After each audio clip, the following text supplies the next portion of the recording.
Good morning, Burbs, and welcome to the second episode of Oracle Connection. I'm here once again, your host Azelyra with CammyCakes. Hi, Cam. Hey, how are you? Dude, it's been a thing, dude. Like ever since the PSO2 NAPC release till like now. Oh my god, it's been the journey. All the ups, all the downs, all the experiences, all the everything. I don't even know where to begin. Yeah, I mean, wow. It feels like it's been an eternity already since we talked because so much has went down. Right? It feels like all those 8 years you've been waiting has been like, hey man, it feels like yesterday. No kidding. And I mean, they're kind of like throwing content at us too, so it really does feel like I'm stepping in a time machine every other week, you know? Yeah, it's definitely something very interesting. Where did all this content come from? What is this? For sure. So it's always interesting to me particularly too, because like I said, you think you're in a time machine. What do you think I am in? Like a super time machine? Because like I've already been through everything you've been through. Like a parallel universe, really, is how I'd describe it for you. Oh, that's a good one. That's a good one. You know, like everything is very, very similar, but just some things are out of place, and you can't really put your finger on what some of those are. I can. Oh, okay. Well, you can, because you know the game, but I can't tell that that's different, dude. This is the only version of this I know. Yeah. Which, I mean, is quite a good thing and a bad thing in the same sense of the word, I guess you can say. Ignorance is bliss, you know? Like, if I'm having fun, that's great. But if I'm not, and I could be having more fun, you know, that's when I want to know. So, you know, that's kind of like a different thing that we can definitely touch on. Maybe. Only maybe, though. But regardless, episode 2, Oracle Connection. Thank you so much, by the way, for all the feedback and just like the really, really like positive reception for the previous episode. Really enjoyed that. Really glad you guys enjoyed that as well. So once again, we're going to start this week off with our next episode, which is going to be called A Leader's Journey. Why is that?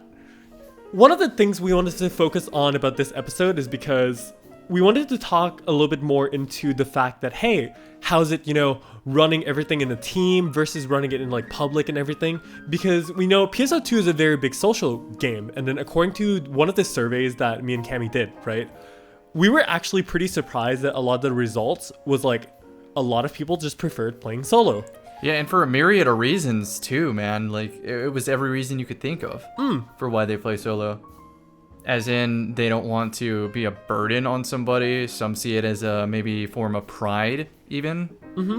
As I can solo this. Yeah. And I totally get that too. But yeah, the bottom line is just there's a lot more solo players. For sure. Which actually personally comes to me with a lot of surprise, because I would think that a lot of people would play MMOs to, you know, find friends and just like tackle all the hard content with a group or something like that. Maybe that's just me though. Who knows? I mean, I sort of agree. That's why I like to play games. I always find the team environment is more skillful in my opinion, and more engaging in my opinion. For sure. More moving parts, more things to master, the team coordination, that sort of thing. But then again, I guess everybody sees Sword Art Online and wants to be Kirito. No, but yeah, it's definitely like a very different skill set of playing solo versus playing in team play. Although one of the very good things about PSO2 is it does provide you with content that you can both either do solo and or do team play with. And I think that's fair. Yeah, it seemed like a pretty healthy amount. I'm at the point with the strength of gear where I can start thinking about learning to solo some bosses just for fun and as a challenge. Definitely, for sure. Which honestly, speaking of like all the everything here, I just need to ask you first before we even begin anything, Cam. How has life been literally after your first 100 hours? Yeah, I'm sitting at 450 hours right now. Dude, you've been grinding mad, dude. Yeah, dude, I've had some crazy days. I've had so many people in my Twitch chat say, I went to sleep like a while ago, had breakfast, had lunch, and you're still streaming. I'm like, I know, man, this game's great. Yeah, I mean, you've been doing like 17-hour streams. Or more. But for real, like I have been just totally captivated by this game, and I knew exactly what was gonna happen too, because this has just been an improvement on. Yeah, I'm calling it this early. I'm calling it 450 hours in. This has been an improvement to me, in my opinion, on Phantasy Star Online Episode 1 and 2, that original game on the Dreamcast. That's always been a favorite game of mine, a top 10, clearly. A game where I've sunk in most of my hours. If we're like ranking all the games, Destiny's definitely number 1. RuneScape's up there. PSO's up there. Halo's up there. Phantasy Star Online Episode 1 and 2 is definitely up there, though. And I would say at this point, PSO 2, I'm having more fun with it. I think it's an improvement. Yeah, I mean, if you haven't been enjoying it, honestly, would you really spend that much time on it just sitting and grinding? Yeah, that's what I'm getting at. I felt like I grinded the older game, but I like this one even more, so I still see myself sinking in most of my day into it. Definitely. What else, though? It's I did most of the classes. I started having to grind for titles, and that was because I get an armor piece as a reward for titles, and I'm making a meme video where I create a joke build. The Whitetail set. But yeah, the Whitetail wings is what they are. The Whitetail set, yeah. So titles in game are sort of like achievements. If you're familiar with Xbox Live achievements, that's the same thing. It's like level something up to 70, you get a title. Cook 5 or compress 5 cookies, you get a title. Level up a pet, you get a title. Defeat a boss 1,000 times, you get a title. Go on 10 patrols with Affin, you get a title, and so on. Anyhow, you do 250 of those, you get an armor set. And that's what I've been sort of chipping away at. And it's been cool because it makes me holistically experience the game. Yeah. It makes me do everything, including the casino even. Oh, God.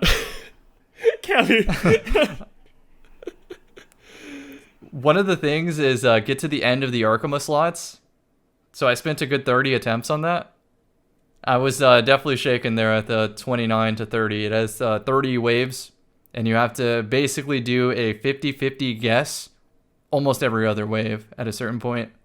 But I did it. I'm at 248 out of 250 titles, so I'm almost there. By the time I finish maxing out the Braver and the Gunner, I should have it. Those are like the 2 classes that you haven't exactly maxed out yet either. So it's going to be basically the last 2 classes that you'll be playing, more or less. I tried to save the best 2 for last, you know. The best 2, huh? What makes you say that? Well, I was sort of thinking like my predisposition in the game and what I like to do. I like to shoot the guns, and they both have one a bow and the other the twin machine gun and rifle. And I knew I already had a good rifle, so it's going to be a victory lap on Gunner. Now, see, the thing is, like, when it comes to Gunner, the gameplay is significantly different from Ranger because most of the time, if we're talking like general trends and all, most people playing Gunner wouldn't even be touching an assault rifle, surprisingly. Because the twin machine guns is just that powerful of a primary weapon for the class. But you still get the same PAs on the rifle, correct? Yes, you do. I feel like I've employed a lot of that toolkit, so it's going to be interesting to see if twin machine guns does the same thing but better. Example, killing things ahead of time with the satellite cannon. That's a photon art that you charge up a airstrike. 7 seconds to charge up? Oh, that's way too long. It's like not 3 to 5 seconds, something. It's 7 ticks, right? The 7 beeps, whatever it is. Yeah, 7 beeps. 7 beeps, and the beeps are half a second or something like that, right? Something. Okay, so that's what it is. The point is, there's a lot of things where I don't even have to think about it on Ranger now. It's just, I know I have a couple seconds of downtime, better start charging the satellite, call in the airstrike, get in contact with NASA, you know, like whatever has to go down. So I'm gonna be really surprised if I just end up using purely twin machine guns, but it'll probably happen. Yeah. I mean, most of the fact is like, why would you be playing Gunner if you're going to be playing how you play on Ranger anyways, right? Because like, what's the point? That's so true.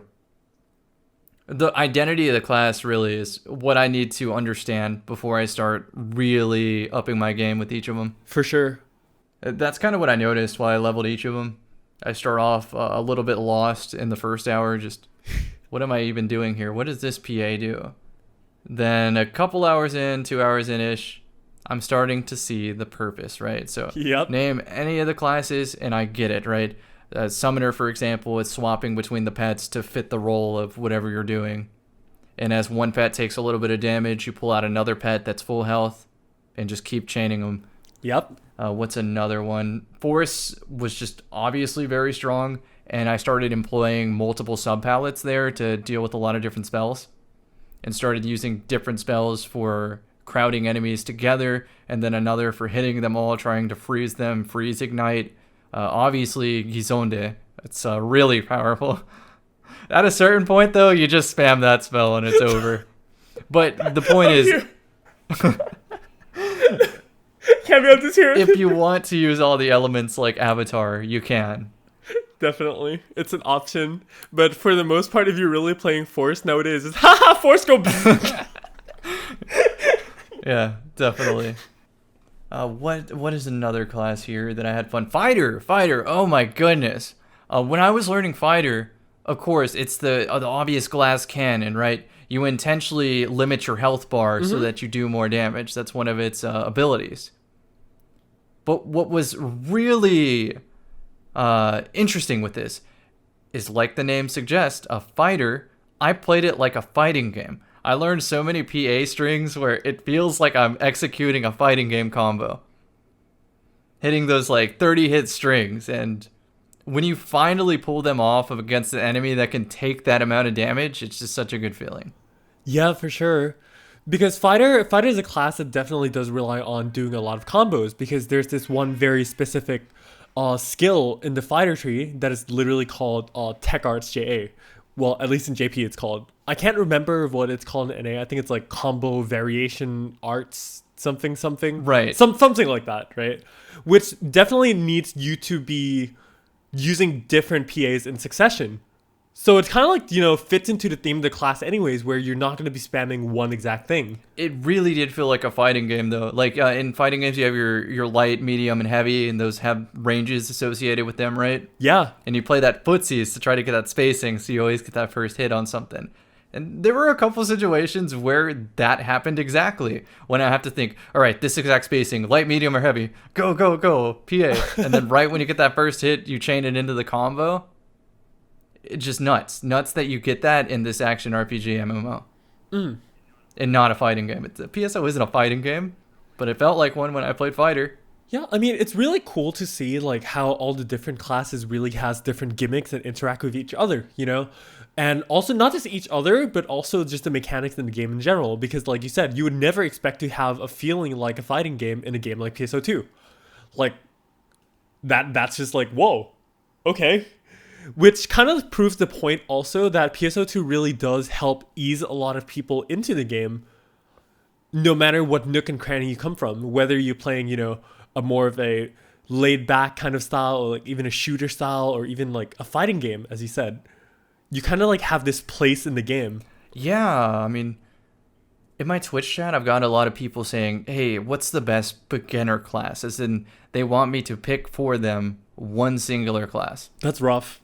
And after leveling up most of them, I'm very confident in saying the answer is just pick the one that you like. That whatever your interests are, whatever your gaming background is, pick the one that you think appeals to you most and stick to it. Doesn't matter if it's beginner friendly or not, because they're all going to be fun. There was a point within all of them where I was genuinely convinced that whatever class I'm playing is just busted overpowered once I get maybe 10 hours in. Honestly, for me, I feel like every class in general is pretty balanced really well. Because regardless of what you play in the endgame, especially when it comes to variety and all, you can definitely just play everything and be viable with it. There are some classes, of course, that are still better than others, but every class more or less in like the raids or like just the bossing and everything like that has a place and is viable. For sure. And now this almost segues into the idea of building a team composition, right? Between a 4-man and maybe a 12-man activity. Definitely. Because some of these step on toes, some of these classes, but others work perfectly together. Mm-hmm. Like, I've always been paranoid playing more support on healing and whatnot. Of anytime there's a fighter around me, it's do I heal them and make them do less damage? Oh yeah, there's definitely stuff like that. So after playing fighter, I started learning more, and then apply that back to when I play support. Just trying to think, get in the head of a fighter. What are they doing to survive? Do they need that damage, or do they need the heal? There's also, of course, the multiple rangers and trading out the weak bullets.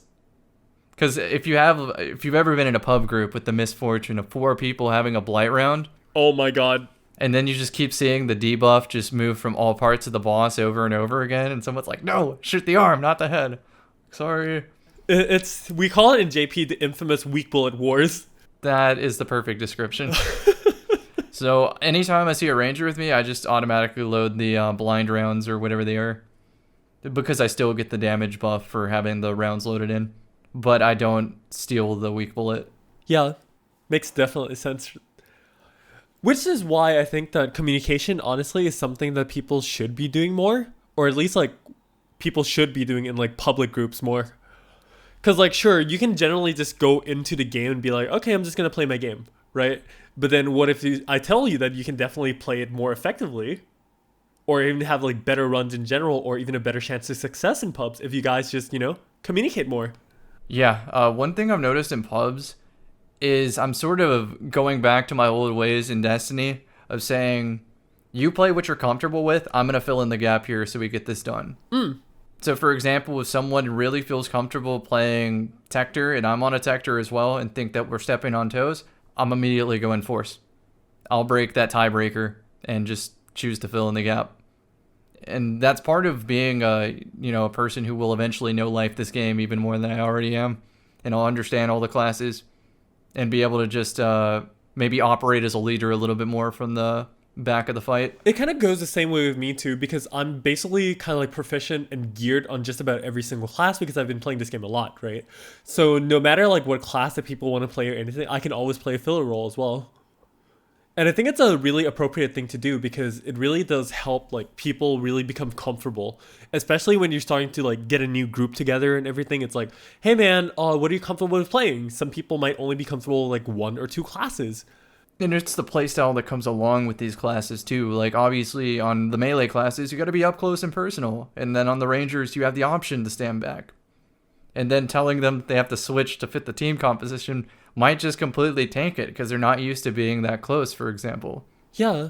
But the thing is, like, for PSO2 in particular, you don't exactly need team comps or ideal team comps or, like, min-maxing team comps. Oh, you definitely don't need them. But when it happens, it's night and day sometimes. You go from, even just shaving minutes off a boss fight or a farm or something.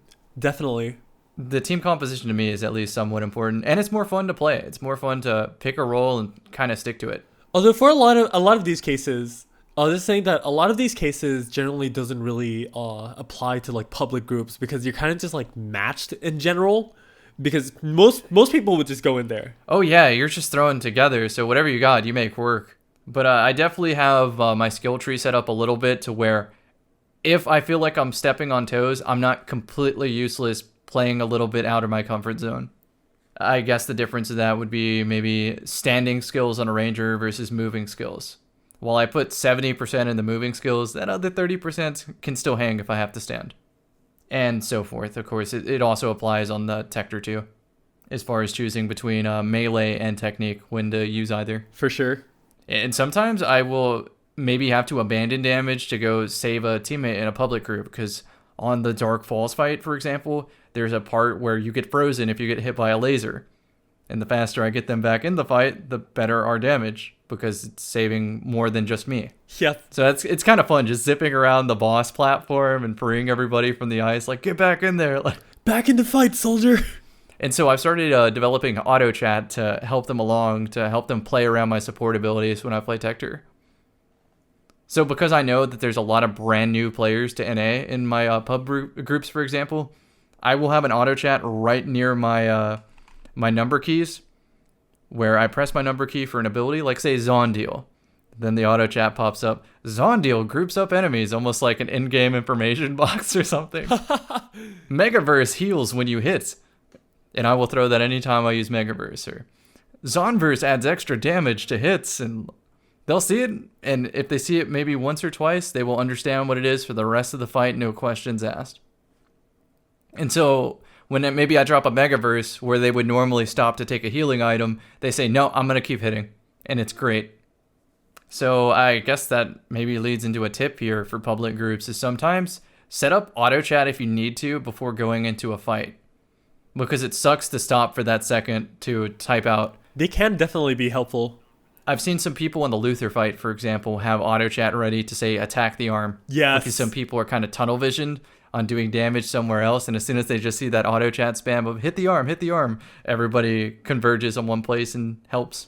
Yeah, definitely a great tip there, honestly. Especially like, sometimes there's like a lot of stuff going on in like, say, tower defenses and stuff. You can maybe set auto word like say, hey, we need help at blue, or like enemies out in the open or like stuff like that. Oh, tower defense. Ooh. Ooh, man, that was brutal on the first go of NA. Because the way it worked out is we got tower defense 1, which was a breeze. Yep. Tower defense 2 got skipped for some reason, and I don't know where it went. I think was it a Fresh Finds trigger? Is that what it was? Oh no, where it TD2 was released.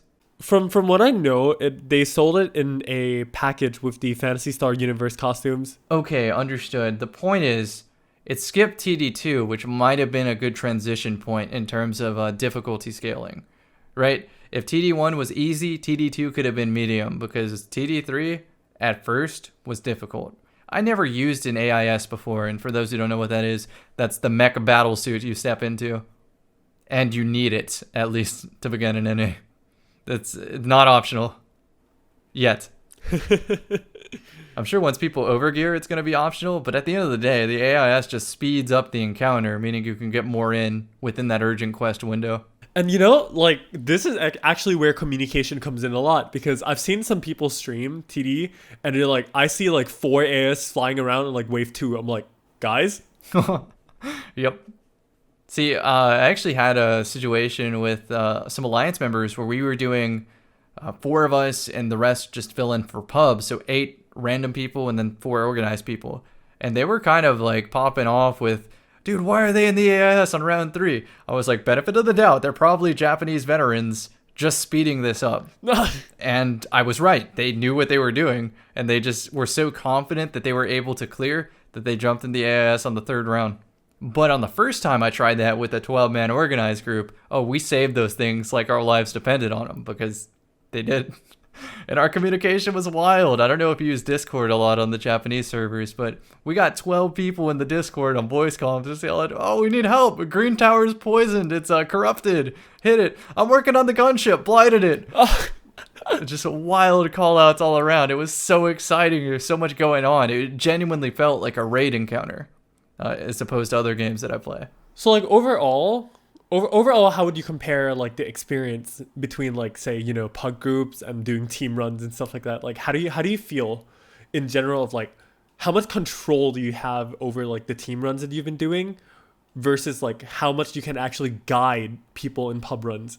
On pub runs, I like to establish where I will gravitate towards and maybe what my idea of a role is, so that people know I default to a certain thing under a certain situation. So for tower defense, I say I'm hanging around the white or gray tower. That's where I'm going to be the whole time. If I see that one light up, I'm going to that tower first over any other tower. And if nothing is hitting white and nobody needs help, I'm collecting crystals. Then everybody understands that usually if they see white tower light up, that I am going to be there at the very least. And if I'm not, I try to type it in, like I'm leaving it. You can take that extra second to type if it really helps the organization, which I guess is the advantage of mouse and keyboard over the Xbox controller if you can't reach. I know some people have some setups where they kick back, which is perfectly okay. I've also been hearing the chat pads on Xbox are pretty clutch, but I haven't done much experimenting myself. I've heard a lot of things about chat pads too, although personally I don't really know exactly how it works, but you know, having access to be able to type and communicate is always a plus for me, so... In pubs in general, though, there's a lot of situations where I'm just crossing my fingers, hoping somebody can handle something. Just that blind trust is, I think, what leads to a lot of frustration when it doesn't pan out the way you think it's going to. Which is why organizing a group and maybe joining an alliance to have that be a more common thing is so worth the investment. Pubs can definitely be a stepping stone to that, though. You can make friends in pub groups. You can find people who want to continue running with the same group until you solve whatever problem popped up. And you just keep shaving away at any potential issue until you have a very well-oiled machine. And you might even have some future alliance members if you keep sticking to it. A lot of people always say that MMOs are always about the journey. And you know, that can't just be more true right now. Especially when it comes to, you know, finding friends and just like, hey man, I think you're pretty good. Or like, you know, you party up randomly and you find this guy and you're like, you know, you run pretty good, man. Or like, you support pretty well, man. Let's party up next time or something like that. Oh, we've noticed. We started seeing more regulars in our Alliance home block. We've been doing block 76 as our home block on ship 1. And we start seeing more and more of the regulars. Some of them randomly queued into us and some have just searched into us. But some of the random queuers, oh my goodness, we had some of our fastest clears on certain things. So I know what their character looks like, what their name is, and whatnot. And so anytime we just need a fill-in for a group, and I see them in the lobby, I'm like, jump in, like pick me, coach, like we got them. And it goes real smooth. Like always a good surprise to my group when they think I'm pulling some random person, but they're extremely competent, you know? Yeah. Also, their fashion's on point. That helps. Yeah, for sure. I would think that like that random person is at some points also you, Cam, because I've been seeing that you've been running with other teams and stuff too. Yes, I've been trying to do a lot of collab things, especially trying to maybe take 6 members from my alliance, 6 members from another alliance, and then just forcing group work on everybody just to get to know each other and see how other people run stuff, and maybe you pick up something you didn't know before. Because there's a lot of different answers to the same solution, or to the same problem, I mean. For sure. And I'll go back to Destiny PvP in this, and playing in a team environment. That's usually the source of a lot of butting heads in a team environment, is both of you have the answer to a problem, but it's not the same answer. So you get into a situation of maybe too many chefs sometimes. It's better to even make the less optimal choice faster to come to that conclusion. Just instantly decide on something and stick to it, rather than take 20 seconds to deliberate what's a better solution.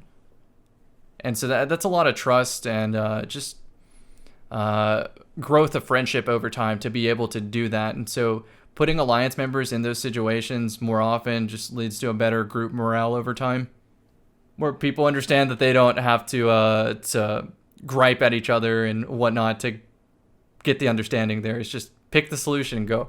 And it's just like the more you spend time with people, right, you kind of like understand more of their tendencies and like how they're going to do things. And you can kind of like start to predict their, you know, patterns, gameplay style, and like what their approach is and stuff. And also, you know, being close to people just makes it easier to just talk to them and just resolve, whether it be like problems or any questions or anything that we have. Like, for example, if me and you, we were to like raid with each other, right, it's kind of like a lot easier for me to talk to you than, for example, talking to someone I might have not before, because we kind of know where our mindsets are and how we approach things. Yeah, and then like I've been alluding to, is you and me would probably have a similar solution more often than not, to where we're already in sync and didn't have that alternate solution that we waste 15 seconds deliberating over. Yeah. And in action RPGs, 15 seconds is night and day. That's a whole damage cycle sometimes. So yeah, I see way more similarities with the pacing of this game and even PvP and other games. And this is a PvE game. Right. Which is awesome. It's so engaging. And you get that in pub groups. That's what's wild about this. It's quite the unique experience.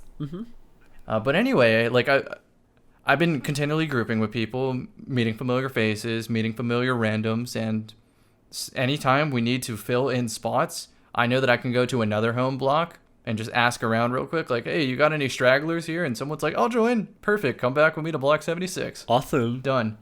Awesome. Now, moving on from this, though, or rather building on from this, though, is since we're talking about like how our mindsets have been similar and everything like that, you know, we're both leaders of our own respective teams.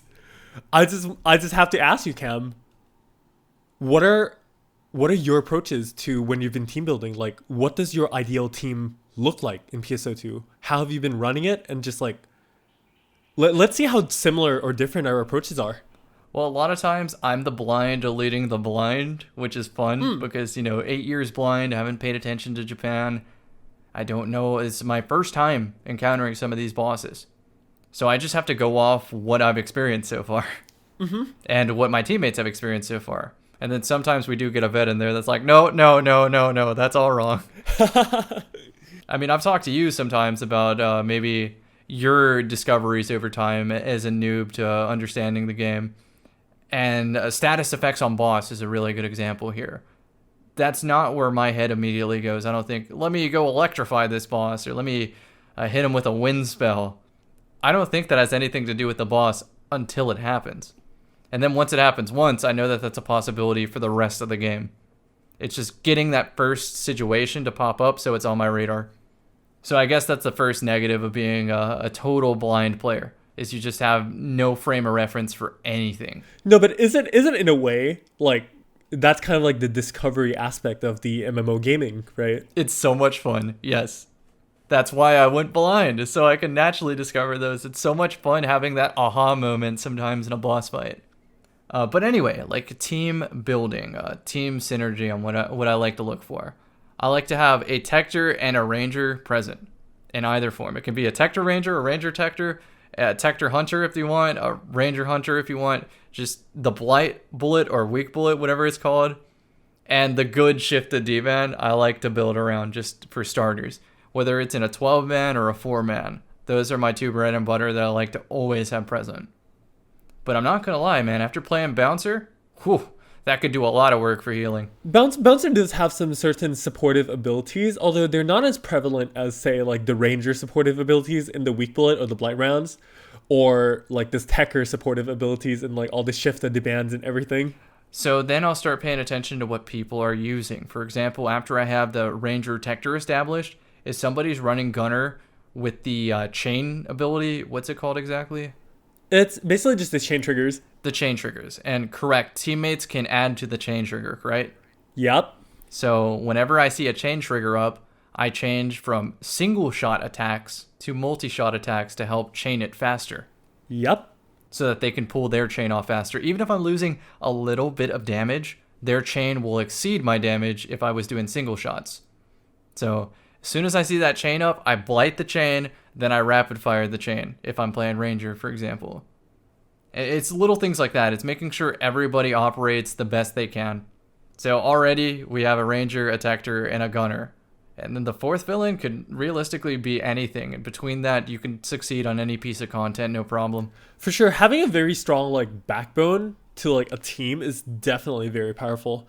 Because like you have like these guys be like, hey man, we're going to focus on like, you know, the single target, or like these guys be like, hey man, we're going to excel on like the part breaking or whatever, you know? Yeah, for sure.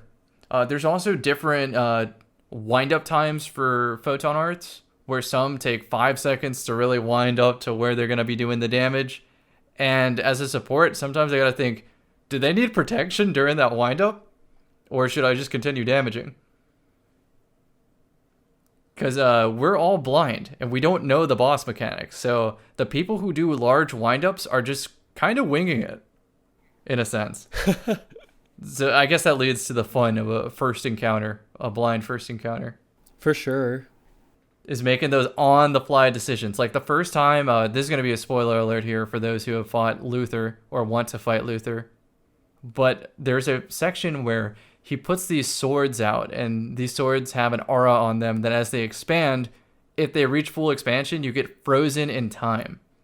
And if you dodge right before that ring expands, you are not frozen. And then if you destroy the swords do not dig into the ground and then have a lightning storm from above that kills everybody. So that's like a wipe mechanic is what they'd call it. Anyhow, the first time we did the extra hard version of Luther, whatever that difficulty is called, there were extra swords. There was an extra set of swords directly after. And while we weren't prepared for it, we still solved it. And the reason that we solved it is because I pre-spawned the swords after having a little bit of experience with the fight. So I'll drop a satellite cannon before the swords even appear, or I'll start charging a Regrance or something, so I'm lasering the swords before they're even in place. And if we didn't do that ahead of time, those extra swords would have totally got us. But our surprise in the moment was comical. We're like, oh no, swords! Where did those come from? Didn't you shoot them? I did shoot them! You're going to have a lot of fun with Omega Luther then. The whole fight is just swords. Swords during the entire fight. That's my guess. That would be funny. I kind of like the theme of that, though. Luther has a little clock on his belly. Yep. And then he stops time. Pretty sick. I also heard you can stand on top of Luther's head. I haven't done it personally, but I definitely want to get a screenshot up there. Yes, you can. You can even do lobby action and eat ramen on top of Luther's head. Oh, okay. This is like off subject so much. I'm cracking up just thinking about it. I'm on a screenshot hunt or a video clip hunt right now, and this is so hard to pull off. But I can't wait till the PSO NA team sees this. Right now, there's a pole dance mode, And the translation is POLLDANCE. That is how you spell it to type it in the lobby action. Yep. So, I guess I'm going around taking political polls and also dancing. But no, it's a pole dance. You dance on a pole. And there's this rare enemy spawn. I call it the Meseta Man. It's like a floating Meseta crystal that as you shoot it... Oh, the Mesetans, yeah. A little man pops out and starts throwing Meseta everywhere. Yep. So every time I see that now, I stop whatever I'm doing. Whether I'm an explanation with stream about how to play a certain class or my experiences with it, I'll just immediately stop that sentence and go, oh, Meseta Man! And then run towards it. Make sure it's clear, area clear, and then type in /LA pole dance. So that my character starts doing a pole dance, and then the Meseta Man starts throwing Meseta everywhere.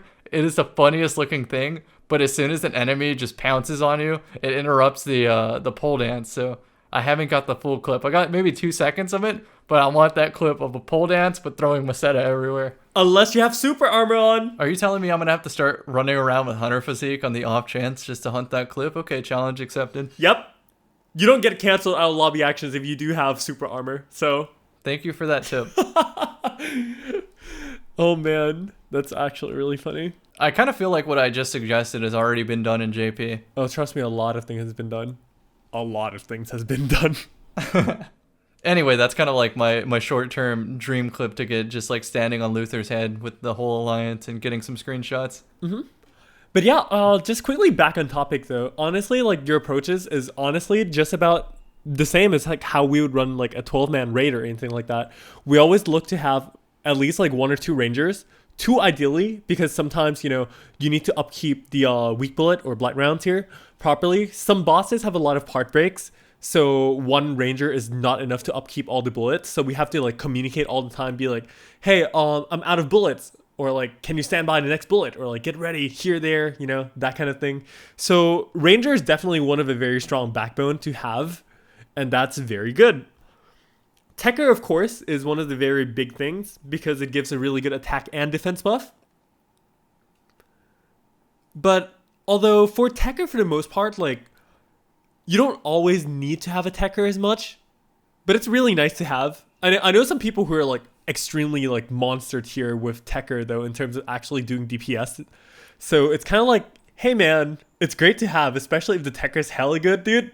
Yo, it's like a mini force, but better. Look, man, I use it for team morale. Anytime they hear that frying pan sound, they just know. Right? They fight that much harder. Mm-hmm. And then lastly, just to quickly expand on how Gunner works. Basically, Gunner, you can only see Gunner's chain if you're in the same party as a Gunner. So this is also future reference for you, Cam, when it comes to like team building and comp building, is you need to put the Gunners either in a party of Gunners or put them in a party of people with high hit counts. For example, like the most ideal partners for a Gunner would definitely be Dual Blade Bouncer or Soaring Blades. And then fighters. Oh my goodness, you're right. Fighters have such a high hit count.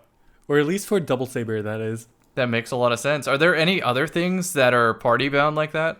There's probably a few things that I'm like missing on the top of my head right now, but like Gunner is the biggest like jarring one, where you kind of really have to pay attention. Because imagine if you are one Gunner, right? And you're literally sitting in a party with 3 fighters who are playing Double Saber Whirlwind. Wow, I never even considered that. That's really good info. Imagine how fast the hit count goes up and how immediate 100 chain you're going to get. Oh, dude, it would be instant. Absolutely instant. Exactly. From 0 to 100 with 3 whirlwinds on it. And especially the fact that Double Saber Fighter can also stack up to 2 whirlwinds at the same time.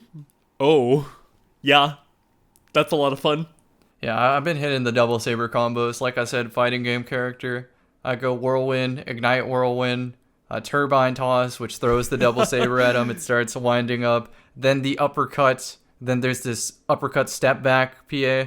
And then out of that, I Z-aim, look at the floor, and do a staggering slam or something. Like, whenever it hits the floor, everything just gets staggered. It's a dunk, basically. So anything that's not already dead. Oh, also, at some point in that combo string, I do a normal attack, so it ends on the 3rd, and it hits, like, extra, so it refills more meter. Yeah, no, and you get so much PP back. You can just, like, continue doing your combos over and over again. I'm just still so impressed with how Fighter feels. I did not think I would like it that much, but I really did. Hey, maybe it can turn into one of your favorite classes. Like, believe it or not, I don't say this a lot, but two of my personal favorite classes to play in terms of actually like feeling and actually learning is actually fighter and bouncer. Both those, I had to change my keybinds for. Oh? Because they take advantage of the weapon action. Yes. And I want to make sure the weapon action is easily and readily available, and I don't ever cross my fingers or get in a compromised situation where I can't exactly weapon action when I need to, because the weapon action is critical to either blocking or chaining together an attack that moves you out of the way while still doing damage. Yeah, but I'll talk about keybinds probably naturally at another point, but I've been changing them constantly, and I'm just getting used to a set that makes sense to me. I don't think it's a bad thing to always adapt how you play personally, because like, as you know, you're a new player coming in, right? You're kind of like, hey man, like what's the optimal keybinds? But then you don't even know exactly what does what yet. So like more or less, the more you experiment and the more you understand how things work, you kind of like find whatever is comfortable for you. Like maybe as you play, you're like, man, like this button's a little hard to access. Let's move it a little bit. And then you kind of get used to it. That's exactly it. It's tuning the set, but also playing all the classes have made me realize the need for certain binds.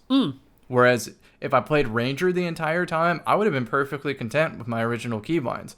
But as soon as I needed a weapon action, things needed to change. As soon as I needed to not ZA most of the time, things needed to change. As soon as I needed multiple sub-palettes for Force and Tector, things had to change. And now I feel like I've come to a pretty good universal set.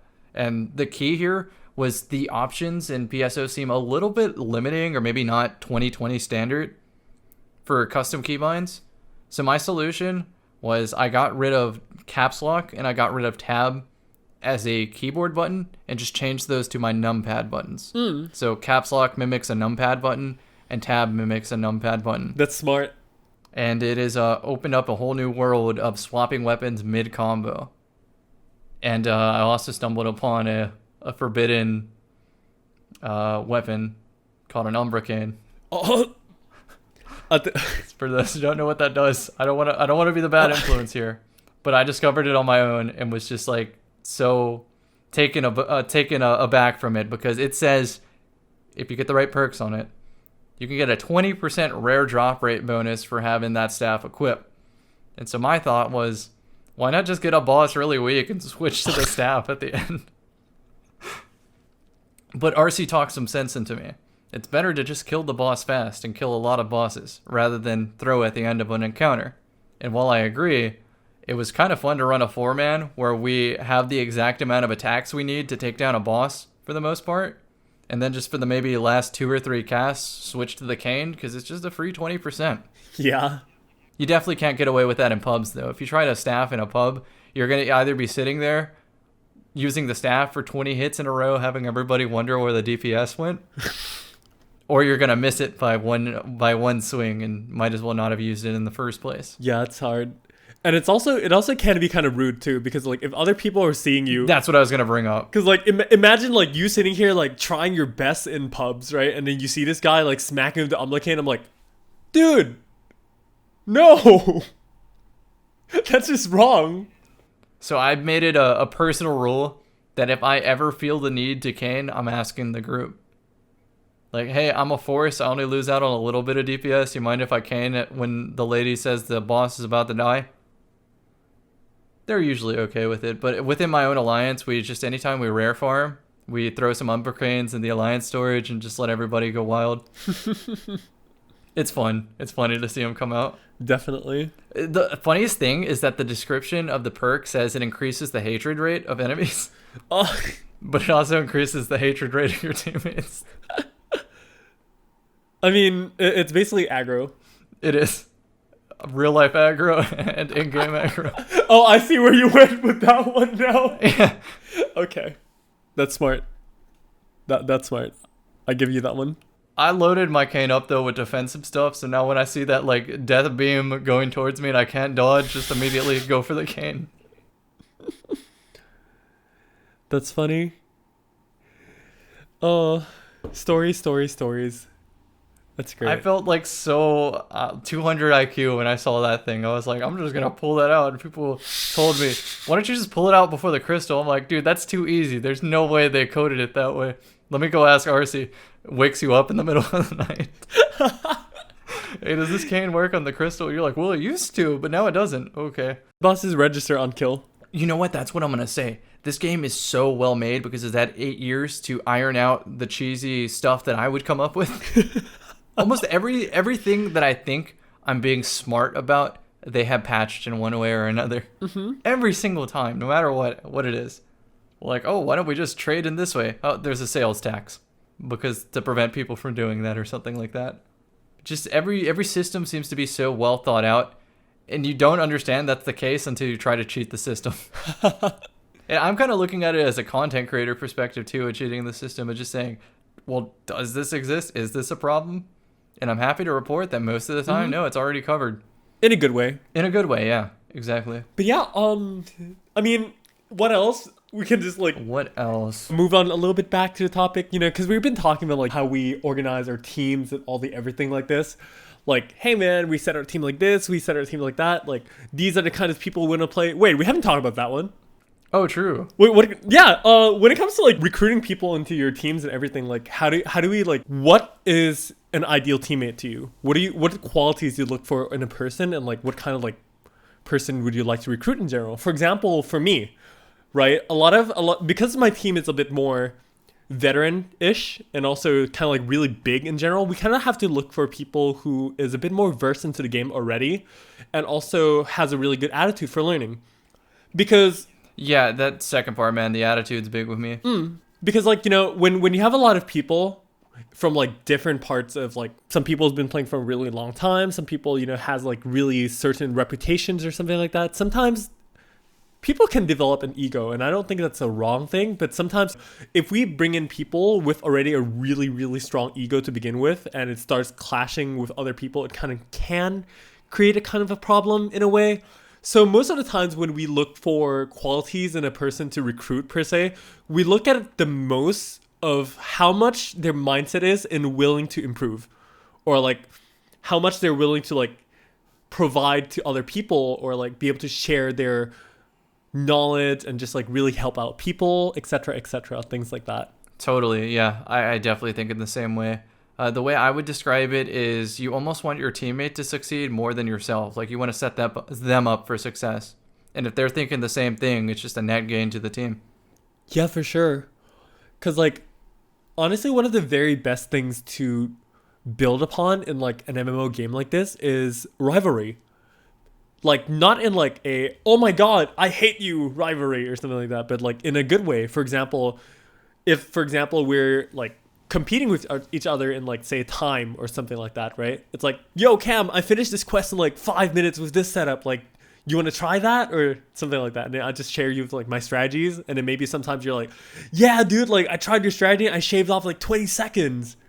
Oh, yeah, we've had that situation before. Where we have some other alliances just talking about, for example, a Luther fight. Like, oh, we did this in 8 minutes as a team. And we'd have another group just show up out of nowhere. That's cute. Like, we did it in 7 minutes and 20 seconds. Then we'd have another group show up. That's cute. And then every time someone would say it, we'd be like, so what did you do differently? And then they'd tell us some, like, new piece of information that we're like, what? You could open the clock up with wind? Or yeah. Just some wild revelation that everybody benefits from knowing. I think it's such a good like ordeal to have. Like a really friendly rivalry is like one of the very, very best things you can possibly get in an MMO game, because it's not a competition. The game is not a competition. It's not a PvP game where you're always competing with other people, but rather you can say that it is a competition in a way that you change the mindset from saying competing with other people to be helping each other to get better, so to say. Yeah, that's exactly it. Because at the end of the day, it's a PvE game, and you're helping each other get better, so all of you can clear it faster. It benefits everyone. It's been really fun getting rare drops, and just knowing that this drop is perfect for another person on your alliance who just like, here, take this, bro. I know you need it. And then you group up with that same person a couple hours later, and you just slap everything. You're just like, that was such a good decision. That's great.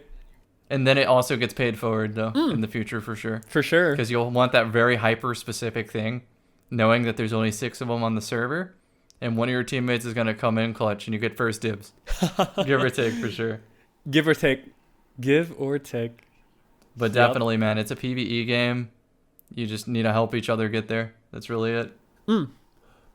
So, with that said, though, it does lead into what I really want to, like, get into, because this is kind of like one of the very most important things about this episode, in particular the podcast, which we're like almost 50 something minutes in, and now we're getting to the juicy parts, because now we talked about what kind of teammates we're looking at and like how we approach building a team and how it's our experiences are playing with pubs compared to playing with like team run and the differences, etc. But the most important question comes to what makes a good leader. Patience. You think so? I think patience.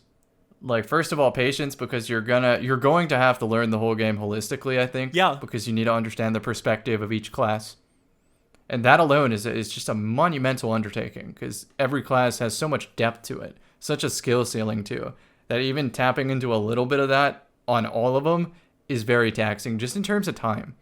So you have to have the right mindset to even going for that undertaking if you want to be like the ultimate leader, somewhat of an RC or whatever you are with all these classes and whatnot you play.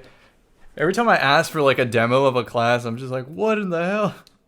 But anyhow, after that, it's understanding that there are multiple solutions to a problem, and that there's not necessarily a best solution every time, that there will be an equal amount of alliance members who say this is the best idea, and another equal amount that says this is the best idea.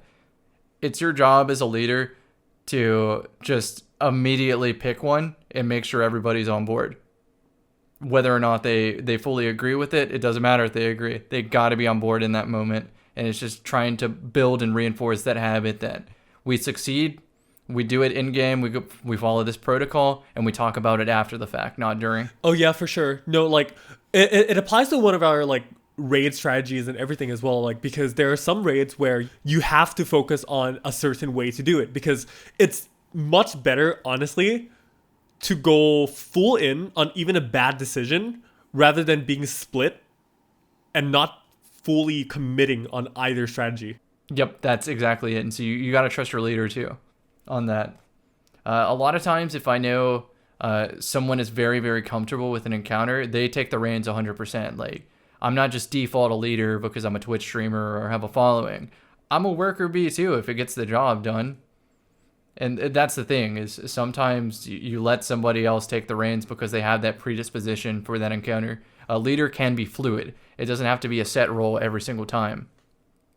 For example, in some Destiny PvP maps, I know one teammate has just a better game sense for a particular map, and they almost just generically shot call on that one every single time. Whereas on another map or another game mode, I might have the better on-the-fly strategy. So kind of the same thing. Feels like it comes over to also just like experience, and then once everything kind of just like gets locked into place and whatnot, you kind of just like everything just comes naturally. Like, once you do know, it's just that. If someone knows something better, you just know. Here's something I want to ask you here. And I do this myself. I don't know if you do this. Is if you know you're going into a leadership position, you try to take one of the less taxing roles on the team in terms of maybe the actions per minute on the keyboard, right? Your aim, just any sort of finesse that you have to have with the class. You try to pick the role that maybe takes the least amount of that so you can focus more on the decision making and keeping the team together and keeping track of multiple people. Honestly, obviously doing the less taxing role lets you do the leadership part the best. Honestly, for me, I think that's one of the very beautiful things of PSO2, where decision making and like everything is kind of simple enough in a way, and also all my teammates are hella freaking proficient and strong at everything they do, to the point where I don't have to babysit anything or anyone for the most part. I can literally play the most mechanically taxing class and still be doing the general calling approach. For example, like if we're going to play tower defense, right? I'm definitely going to be on my A game, literally hard carrying and doing everything I can to make things succeed. While I trust all my teammates to be able to do all their roles that I've assigned them pre-run. For example, like we say, hey, we're going to have 3 people at this tower, or like we're going to have 1 person on the top echelon of the map, or like we're going to have this person sitting at the back. We're going to have these 3 people roaming or something like that. Like we always know with a pre-plan what we're going to do, and then everyone executes that, right? And then my role as a leader here is always just to call out anything in particular that needs help in particular. Or for example, if I say, hey, you know, I'm at one side of the map and I see the other side needs help badly, I can just call it the other side and then take care of the other side that I'm on personally without having to call it out, for example. Yeah, for me, it is pulling everybody out of tunnel vision. So sometimes you just make a quick call when you know things are getting heated. And since I usually make myself have the less taxing role, I can just say in particular, hey, don't forget that this is spawning in the corner. Yeah. Or something like that. It's not that I'm harping on them or babying them. It's because I know they're really into it, and it's an easy thing to miss in the moment because I've been there. I've been in that position in that same place, which is why I'm saying the leader should play most roles. Yeah, for sure. But honestly, like when you talk about it that way, right, I think it's honestly would even benefit me as a person and a player to just have someone just sitting there and like shot calling all the spawns, for example. So I don't have to like always focus on my mechanics and also trying to call out everything on the map, as well as also having to keep a mind for all the spawns and just like calling out like, hey man, this spawn now, because I'm not going to be looking at the map 24/7. So like I definitely can see how your approach of like sitting back and just like working out, hey, this is happening, that is happening, don't forget to do this, don't forget to do that, is a very good approach. Especially on the PvP side of things, is being able to take like a supportive role and let someone else slay out. You can start thinking of the big decisions that need to happen in the future, like your management of resources, for example, and trying to stretch those out against a really talented team. Other times, you need to make sure that nobody bystanders, and this is the killer of all raid groups. Yes. Of everybody thinking a job is going to be covered. Yes. So you need to accept your leadership position and make a call. Pick a name and pick a role immediately. You say, player number 1, you are doing this. And that way, player 1 and 2 don't bystander and either both do the same job or both don't do the job at all. Yeah. It's like, I've seen so much, especially in tower defense, right, in PSO2. It's not you being rude, it's you being an automatic tiebreaker between 2 other people. That's the way I think of it. That's definitely a very good approach. Like, for example, like if you think in public groups of like tower defense, right? Say, someone defend green, please, or like someone go clear the infection or something like that. It's like, who's going to do it? Compared to saying like, yo, Cam, there's an infection in green. Can you take care of that?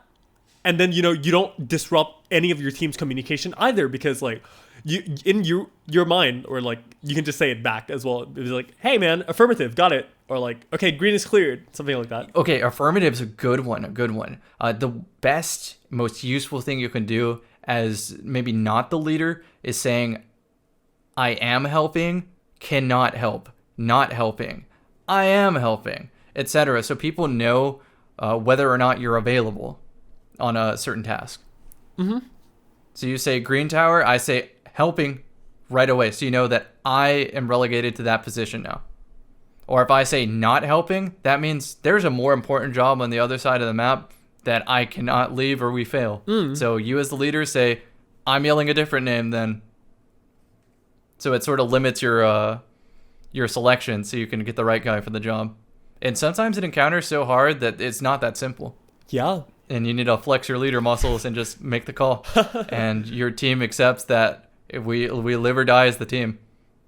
And it's good sometimes to get members to be tiptoe into that leader position. So make someone lead a group that's never led a group. It'll give them a mad respect for what's happening. Yeah. And they'll understand next time they go back to their mad DPS role, sick APM, StarCraft setup, or whatever they do.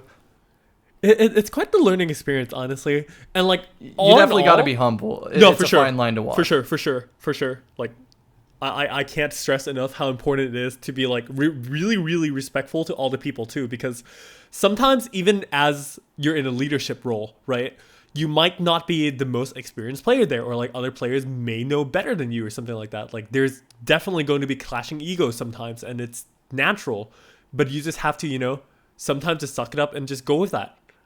Because like sometimes if someone is extremely adamant on a certain strategy or something like that, sometimes because they know better, and you just have to say, okay, let's switch it up and go with this guy's plan or something like that. Like you cannot lose your cool. For sure.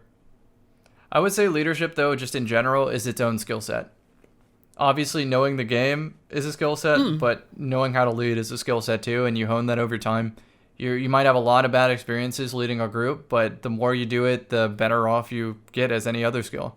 So maybe some of you might have to take that leap. But remember, I said I am sometimes a worker bee just as much as I lead. It's a time and a place. If there's too many chefs in the kitchen, nothing gets done. Yep. And I don't think it's ever like left to a vote or anything. It's sort of who is predisposed to lead this group the best for this encounter. Usually the leader rises without anybody saying it. Yeah, you kind of just like see this person be like starting to take more responsibility over and over, and you're just like, okay, I think I know. Yeah, you got it, dude.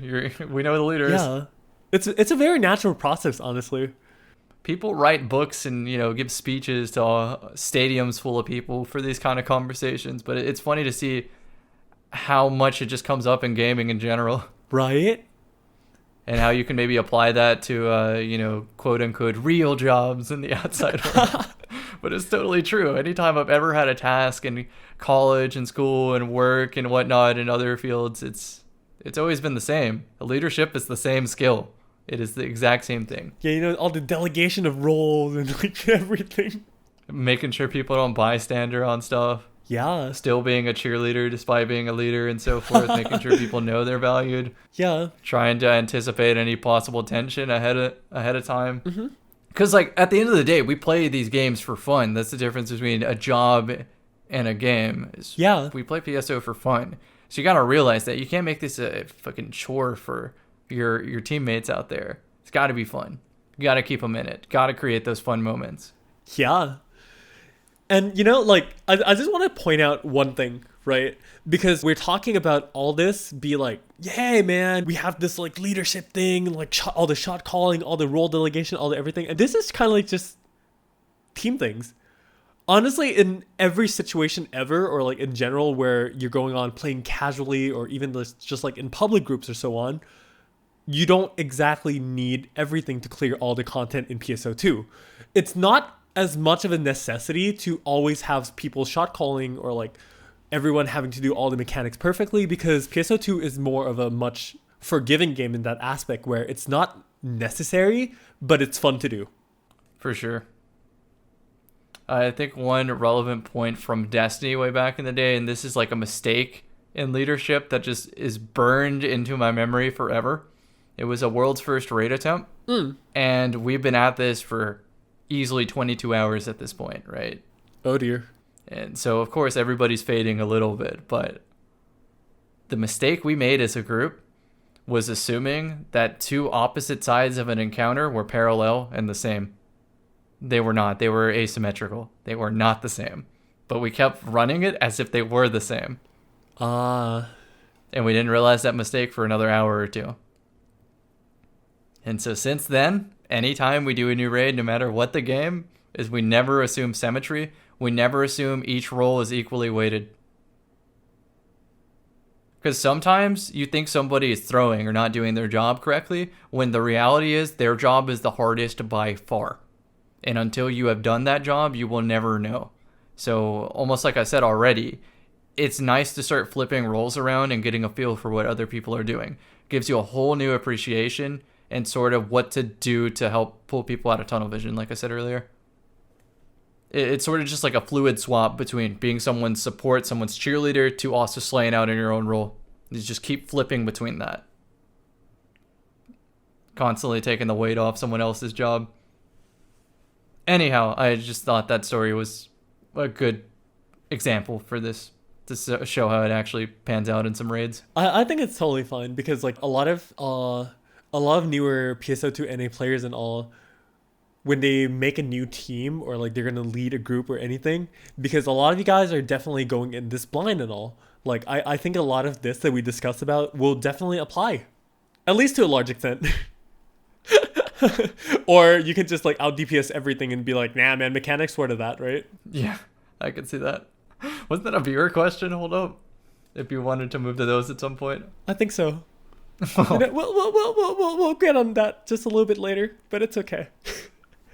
All right. But yeah, since you were just talking about like Destiny and stuff in general now, I just wanted to just touch on it a little bit on how you feel about like the differences in approaches and how you like will be approaching PSO2, say raid boss content versus like the Destiny raid boss content, right? Like earlier today, I was watching you do like the Guardian of Salvation thing. Like, for example, how does that and like how you approach that compare to say how you approach like Luther, or like say last week or like the previous week ago you were doing the Towers of Seraph. Yeah, exactly. I don't exactly know what's called in Destiny, right? Compared to like tower defense. Okay, so first thing I need to know is most content in PSO going to be 12-man for the raid encounter, like TD3, like Luther? Yeah, a lot of the contents are definitely going to be either 12-man or 8-man. Okay, so that's still more than the 6 in Destiny. So it already gets hectic with 6. With 12, man, you have to have very, very short and concise communication sometimes, because otherwise you can't hear anything. In Destiny, you can have a monologue, like a speech if you really want to, and still get heard in comms. Pretty much everything we sort of hammered in this leadership discussion applies to both Destiny raids and PSO2 raid content, like the TD3 or whatnot. The Guardian of Salvation, let's go with that one. I was running it recently with a pickup group, and I am spoiled in Destiny, by the way. I have some of the most talented players in the game run content with, and so you sort of get into a comfort zone where things don't usually go wrong. And you can chill, and you can have side conversations about things, even on pieces of content you've never seen before. Because you've just played so much of the game, you sort of have a feel for what can exist. And you played so long with each other that you know your tendencies and that sort of thing. And so content that should be hard is kind of a joke sometimes. But with the pickup group, that goes all out the window. So intention calls are the biggest tip I can give with those pickup groups, is saying what you plan to do so that someone else can align with it. And then you say, I am helping, I am not helping. That way people know who is available to help follow out that plan. And so when running with, when you start identifying who are the weaker links in your group, you're starting to be able to support them more in their role. Certain activities are going to be too hard to do that whatsoever, and they just need to step up, and you need to help them step up. You need to take a step back, say, let's take 5 minutes, talk this out, and figure out where the problem is, and we can start helping you understand the mechanics a little bit better. Sometimes that's what it takes. Other times it just means you carry a little bit more weight, and you still hit your shots, but you also sort of think for them to take a little bit of that weight off. Saying like something's about to spawn in the top right of the screen while you're also taking out stuff. Other times it's repeating things in comms to make sure the most important call out gets heard. Because sometimes it comes down to one single action determines whether or not your whole team wipes or if you get to continue the encounter. So an example of this on the Guardian of Salvation is when you activate this tether mechanic to get into the boss damage phase. If you accidentally tether a wrong person, it takes too long to fix that mistake and you effectively fail the encounter. So there are 2 sides on the map, a blue side and an orange side. If the blue side is tethering and one person from the orange side is there, you've effectively failed. So when the blue side is tethering, I will yell out, get away from blue, get away from blue, get away from blue. And if I see a certain name hovering towards us, I will say that name. I'll be like, player 1, get away from blue. I failed too many of those encounters because of that simple mistake that I don't even chance it anymore. I just yell it out. And I like when other people yell it out too. I get into it. I'm like, yes, let's go. There's been another part of that same raid where if too many people are talking and a certain call out isn't heard, the call out is outer eyes or inner eyes. Like this boss has 2 sets of eyes and you need to know which set to shoot. If you don't hear that call out, you failed. So we have people just yell into the mic of like full caps lock engaged. Outer, outer, outer, outer, outer, outer. They'll say it 30 times in a row sometimes just to make sure it's heard. Because we have failed on the simplest of mistakes. So when you do pickup groups, that kind of almost nonsensical communication makes sense. Like you don't think, oh, is really saying outer eyes 30 times in a row necessary? It is, because we wouldn't do it otherwise. Avoiding that bystander thing. Yep. That's exactly it. Yeah. And it's, especially in a pug group, like it's that essential because you can't know who knows what. So it's always better to take like a more safe approach and make sure that everyone is on the same page rather than be like, okay, I guess this guy knows it. It's the same thing, man. It's the same thing as both games. It's the same thing. Yeah, but like now the question, the interesting one is, how does that compare to your like blind Luther runs to begin with, and like how you've approached Luther from then on? Because I was there. Like, yeah, no, I was there just watching you do that like almost 30-minute Luther slugfest on your very first run through, and I'm just sitting here like, that's cute. No, I'm just kidding.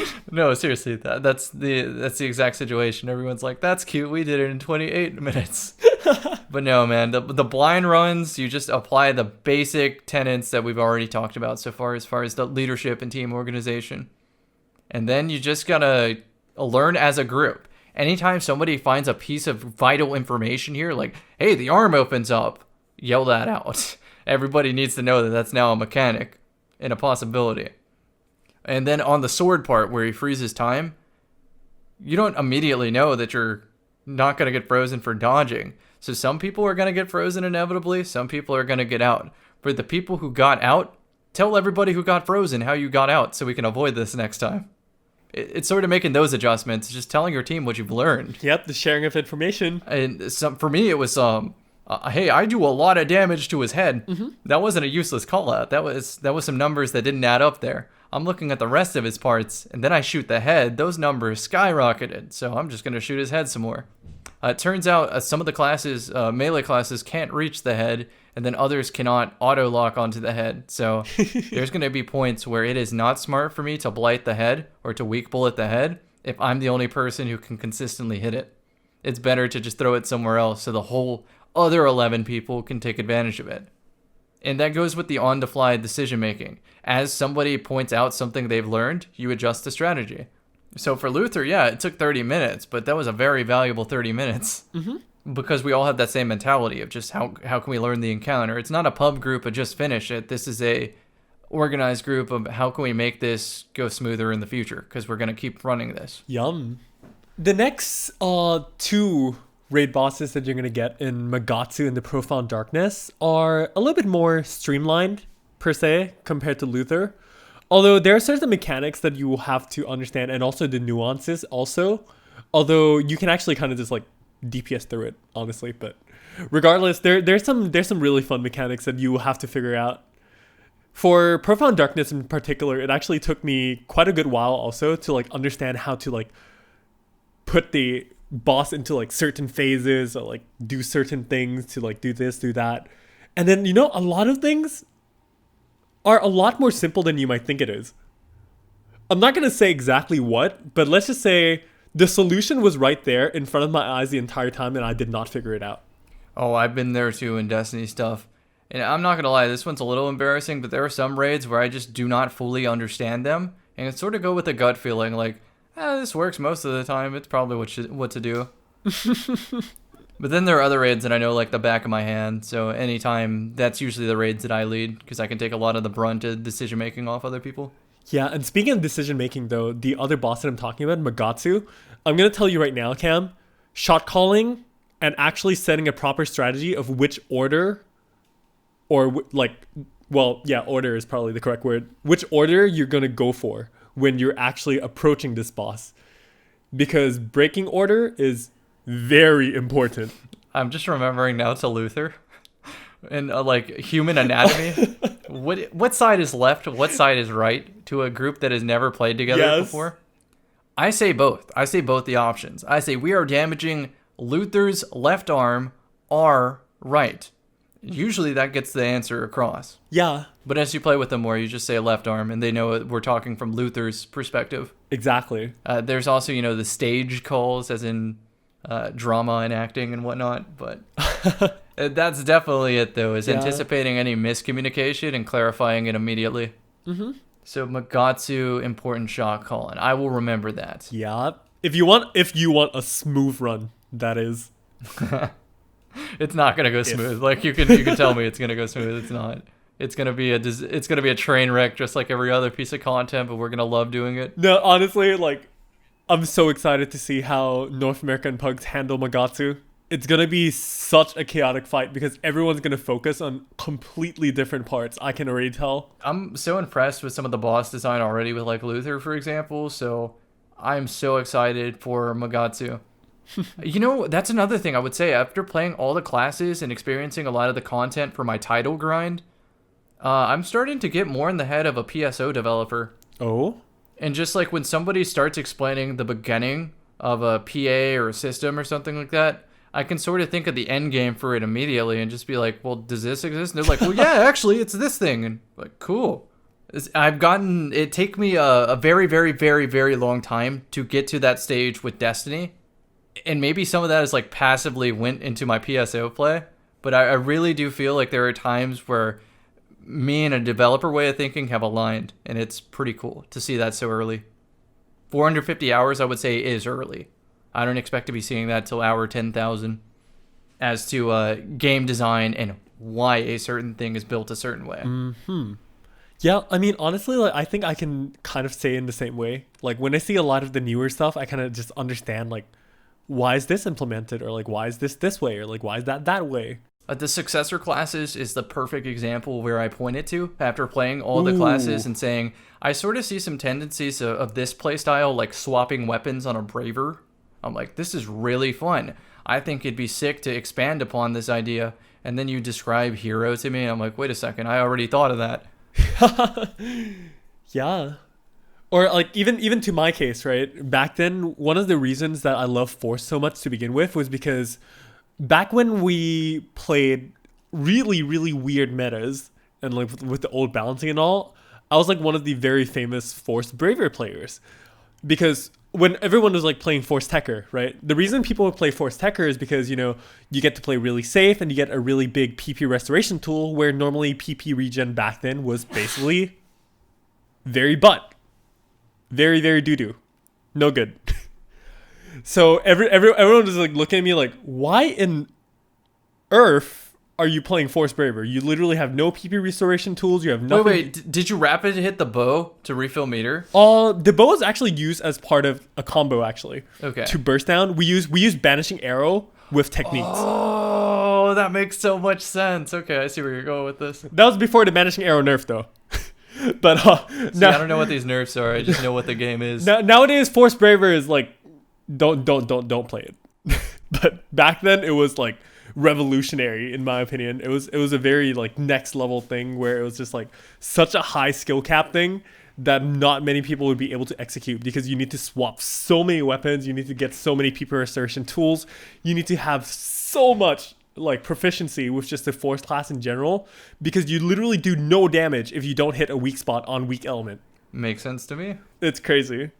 Yeah. And so because everything that I said and all now, the reason I actually really do enjoy playing Phantom as a whole is because it really does feel like Force Braver to me. Compared to Force Tekker where you kind of have to like stay still and do all that stuff, Force Braver is kind of really active, really fast moving, fast charging techs, fast everything, because you have the damage to back it up and everything like that. So it's a really big contrasting gameplay from Force Tekker, and that's just what made me enjoy it so much, which is really honestly reflected into what Phantom is nowadays, and I guess honestly that's just really why I enjoy it, except Phantom has super good people restoration that Force Braver never had. And low-key, I kind of want to thank the devs because it really feels, you know, super suited to me personally, and I'm just like, oh. But even though I know that's not the case, I would just like to think so because it makes me feel good. I'm like, thanks SEGA for breathing life into one of my favorite, if not my favorite playstyle again. But yeah, like, it's absolutely crazy. Sometimes I wish I could go back to the old days, but you know, it's for the better. Oh, that pains me, man, because unlike other games, online, always, MMOs, you can't roll back a patch to personally play something. Yeah. Unless you have a private server, but you don't know how bad in Destiny I want to roll back 5 or 6 patches just to experience that exact balance patch just so I can play it more. Right? So yeah, I'm jaded every time I use some of the old stuff, but they're not quite the same. But I mean that's kind of just like, yeah, it's kind of just like, you know, that feeling of like, man, it used to be like this, or like it used to be like that. So, you know, cherish everything you're doing right now because you never know if it's going to change in the future. We learned that lesson the hard way. There was a popular tweet or something going around like, man, it was the year 2000 something or another, and you and your friends were kicking back, drinking Mountain Dew and eating a pizza. Little did you know that was the last weekend of Halo you'd ever play with your friends. Like, Oh, damn, that hit me hard. But we made sure to never repeat that history again. My Destiny group has said, chances are this patch right here is going away sooner than later because this is way too much fun. So, clear schedules, we're playing the hell out of this one. And we do it every single time. We anticipate a fun patch going away. We just say, we're playing this. We're throwing the schedule out the window. We're just playing 18 hours a day with my boys. And every time, it's been a good time. in an even bigger picture than that is like, again, all these games are online video games, and one day they're going to close. True. And then one day we're going to have new games to play. Dude, that's some of the saddest videos if you look on YouTube, the last day of a PSO server. Ooh. There's like a lot of people, Yeah. saying their goodbyes, and then other people like, we now play, what's some random other MMO? We now play World of Warcraft on this server. Join our guild there. We play Guild Wars. Yeah. Warhammer was one of them too that I saw a lot of people say as PSO ended. And then there are other people that are like, we low-key have a PSO private server on the Nintendo Wii. Yeah. Man, this is getting sentimental, man. It is, but I mean, like, it's easily a second life in these online games for some people, myself included. Oh, for sure. Like, Myself included. it is an extension of yourself, like an outlet for creativity. And it's not just that for you, it's for every other person on that server sometimes. So you breeze past the same people every now and then, like you exchange a sentence here or there. That adds up over the 10 years the server is active or whatever. So as this closing day is near, man, it hits hard. Yeah. And this is why I cherish these opening few months of the NA community. Because this is the only time I'm going to be this blind in this game. So I'm For sure. not taking that for granted. Any little fun thread to pull on, I unravel that whole sweater, just make a day of it. It's been a good time so far. It's really all I'm trying to say. That's very good, yeah. And honestly, like, when we talk about, like, teams and everything, right? Kind of like the last, takeaway that I want to give everyone, honestly, is personally to me, my team is like a second family to me, honestly. Like, every day I would just be with these guys. Like, I would just wake up and be like, yo, guys, what's up? And they would be like, yay, what's up, Azel? Like, morning, man. Or like everything, I'm going to plan second holidays in PSO. Like on Christmas or whatever, we're doing PSO Christmas. Then everybody can do their own family gatherings or whatever. Yeah, right? I'm going to plan that ahead. I mean, it's still very early in my alliance, but I can already tell we got a very good, dedicated group of people. Like, for us, like, in Skylark here, we always do our New Year's traditional party where we'd always just be here if you guys are not, like, going out anywhere or something like that. And yeah, we're always here for you.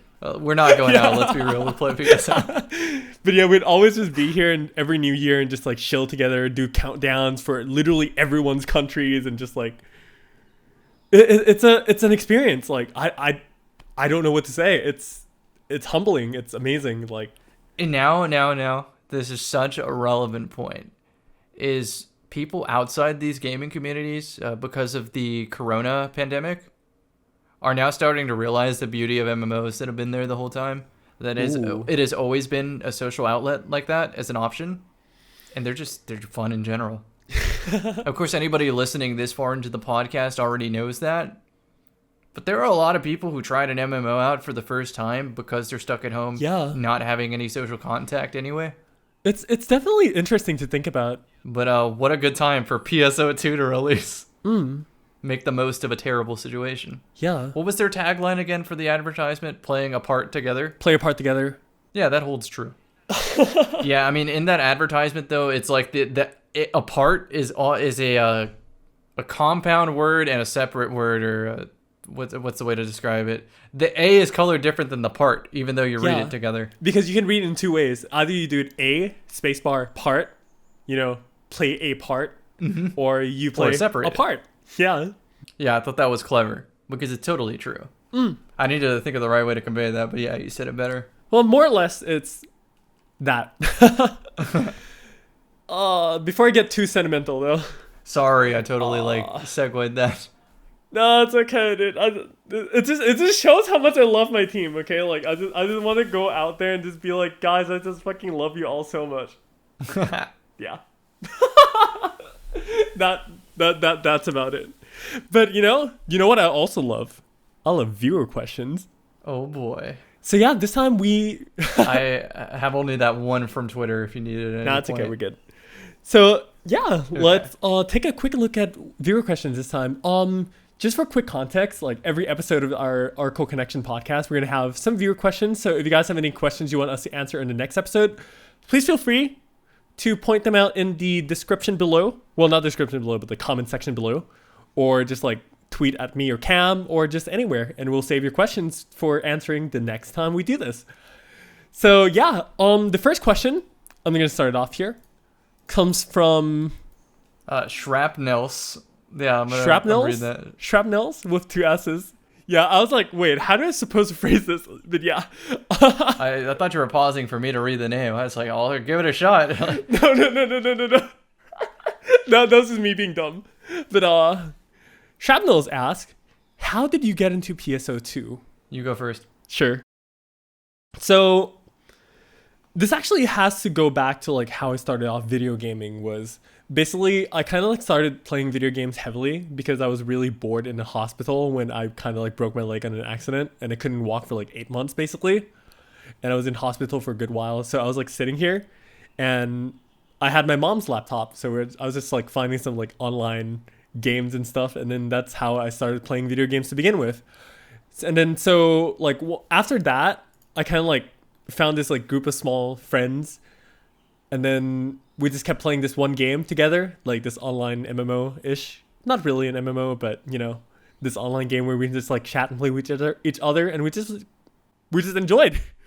So eventually the game died, and then we just had to find out something to play. So we were just looking at like an MMO games list, whatnot. That was like the year PSO2 was released, right? So we were just like looking at it, and then like one of my friends there was like, hey man, we used to play like this game back in like the Dreamcast, you know, Phantasy Star Online episode 1 and 2 and stuff like that. Like they didn't know there was a PSO2. So that's how we got into playing PSO2, because they're like, but the game's like all Japanese. Like, I can read Japanese. Yeah, I can't. And that's basically how we got into PSO2. And then I've been there ever since. So for me, it's pretty simple. We usually did like LAN stuff with my neighbors all the time, where we'd system link multiple consoles and just lose the entire day to playing video games. But one of these days, someone brought PSO episode 1 and 2 on the GameCube. We played it offline, and we were like, I guess this is our game now. Because we had so much fun. So now at that point, we went from one copy to multiple copies between the neighborhood, and we sort of had this offline online setup where we'd bring a memory card, character transfer, and just play offline. It's pretty cool. So between a lot of people, we still had enough people for an alliance at that point, to be fair.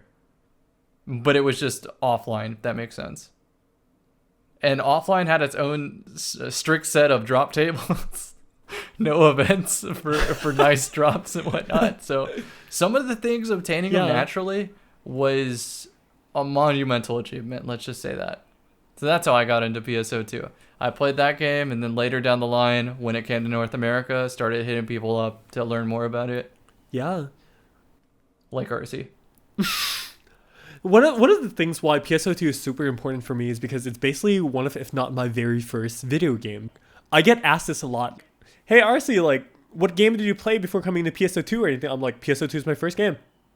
And, you know, that's a crazy concept to a lot of people, because a lot of people usually that I talk to, who plays games in general, has, you know, a gaming history or so on. Oh, I used to play this on, like, a Game Boy or, like, a 3DS. I don't even know what a Game Boy is. Because, you know, as an Asian kid, I'm like, I've always been doing studying and everything. I never really had, quote-unquote, a playing childhood, so to say. So it's a big thing for me. It's honestly a big thing for me. Yeah, I do feel like I have upped my gaming repertoire over the years, and it's fun to apply all those individual parts to PSO2 now, knowing how many hours I'm going to sink into it.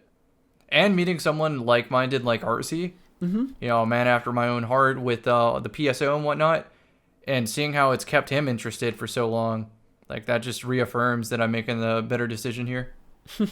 And I would think it's also really interesting to you because you started off with PSO, episode 1 and 2.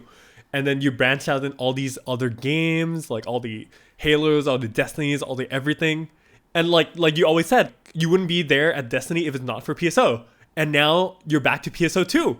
So like I would imagine that's a pretty big thing for you too. Yeah, I'll take a second and say that history repeated itself, and I'm not disappointed. Early 2000s, all I played was Halo, PSO2, and RuneScape. It is 2020 now. I am playing Phantasy Star Online 2. Halo Infinite's around the corner, and I'm one very small suggestion away from picking up RuneScape. Like, all it takes is one person to be like, hey, you should play this, and I'll be like, fine. And old school RuneScape re-released. I'll tell you the history real quick. This will take 30 seconds at most. But RuneScape kept updating and updating and updating to a point where they said, we're just calling this RuneScape 3 now. And eventually they re-released the old version and called it Old School RuneScape. So that's how that timeline went in short. And Old School RuneScape has updated a different parallel universe, a different timeline, to keep it more true to that old school feeling. And so even though it's a much more modern game in terms of quality of life, you still get that old school feel, which is why it's so cool. That's awesome. All right, so I think we move on to the second question. Would you like me to read that one? Go ahead.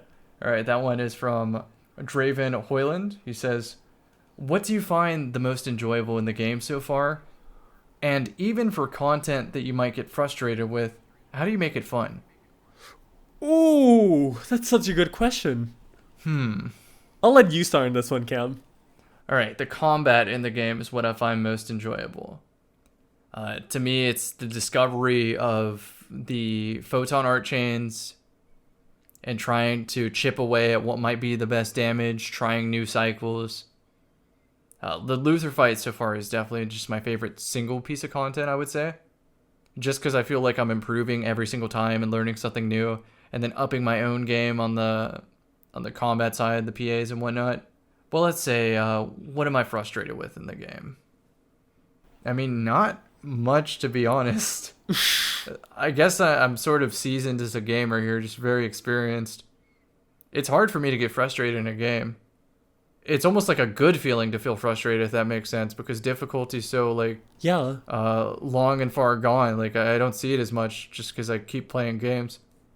So I guess what I should say is anytime I'm frustrated, I take a step back and say, you should be happy you're frustrated. That means you have more game to play, more challenges to overcome.